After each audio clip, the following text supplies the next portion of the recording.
तो ये हादसा आपने देखा, इसकी तस्वीरें आपने देखी होंगी। बहुत दुखद ये हादसा हुआ। 3 ट्रेनें जो हैं यहाँ पर टकराई थी। तो क्या कुछ यहाँ पर हुआ, कैसे ये ट्रेनें आपस में टकराई, इसको थोड़ा समझते हैं। मेघा हमारे साथ हैं। मेघा, बताइए जरा, यहाँ पर ये ट्रेनें किस तरह से गुजर रही थी और किस तरह ये हादसा हुआ। इनफैक्ट ताबिश, कल शाम से कई तरीके की जानकारियां सामने आ रही हैं। बहुत अलग अलग एक्सपर्ट्स हैं, वो अपनी अपनी थ्योरी लगा रहे हैं कि क्या हुआ हो सकता है। इसलिए आज रेलवे के कुछ आला अधिकारी, उन्होंने उनकी जो प्रारंभिक जांच हो रही है, उस जांच के बेसिस पर जो उन्हें समझ में आ रहा है, उनके हिसाब से उन्होंने कुछ जानकारियां साझा करी और उस जानकारी के बेसिस पर हमने एक छोटी सी एनिमेशन बनाई है जिससे आपको ये समझाया जाए कि हुआ क्या। अब आप यहाँ देखिए, ये कोरोमंडल एक्सप्रेस अपनी पूरी स्पीड 125 किलोमीटर प्रति घंटे के स्पीड से दौड़ रही है।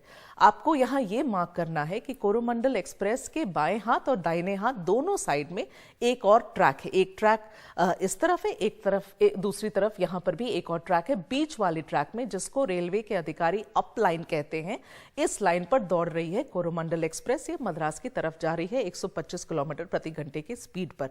तो इसकी स्पीड भी काफी है। रेलवे के अधिकारी ये बता रहे हैं कि हरी जो झंडी, इनको हरी सिग्नल जो थी वो दे दी गई थी इस एरिया में, और इसलिए ये अपनी फुल स्पीड पे चल रही है। अब आगे जब ये ट्रेन चलती है, हम इसे चला सकते हैं, तो आप देखिए इस तरफ अब हम रुकेंगे। यहाँ पर आप देखेंगे कि on the right hand side, यहाँ पर दाहिने साइड पर हावड़ा एक्सप्रेस है। ये हावड़ा एक्सप्रेस जो है वो हावड़ा की तरफ जा रही है। ये भी ट्रेन अपनी फुल स्पीड पे चल रही है। अब ये एनिमेशन आगे बढ़ता है अभी, तो आप देखेंगे किस तरीके से एक दूसरे को क्रॉस कर रही है। बस यहां रुकना है। एक दूसरे को ये ट्रेन क्रॉस कर रही है। आप देख रहे हैं एक ही समय पे ये दोनों ट्रेन एक दूसरे के बगल से निकल रही है।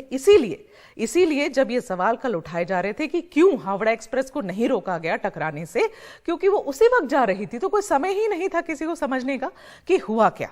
अब आगे बढ़ते हैं और आप देखिए उनके बाएं साइड में, ये बाएं साइड में यहां रुकिए, देखिए एक मालगाड़ी खड़ी है। कोरोमंडल एक्सप्रेस के बाएं साइड में ये मालगाड़ी खड़ी है और यहां पर डिरेलमेंट होता है। ये हम आगे बढ़ाएंगे इसको, एनिमेशन को। आप देखिए डिरेलमेंट होता है और रुकते हैं यहां पर।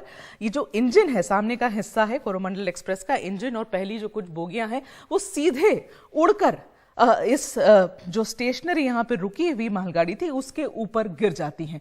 इंपैक्ट बहुत जोरदार है। इन सारी बोगियों में, इंजन में, इन बोगियों में बहुत बुरी तरीके से असर हुआ है।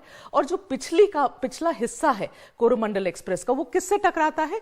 वो हावड़ा एक्सप्रेस की पिछली 2 बोगीज, जो लास्ट 2 बोगीज हैं, हम ये आगे चलाएंगे एनिमेशन। आप देखिए लास्ट 2 बोगी से ये टकरा जाती हैं। तो हुआ क्या? डिरेलमेंट एक ट्रेन की हुई। किसकी? कोरोमंडल एक्सप्रेस में, जो बीच की पटरी, जो अपलाइन कह रहे हैं, उस पर दौड़ रही थी।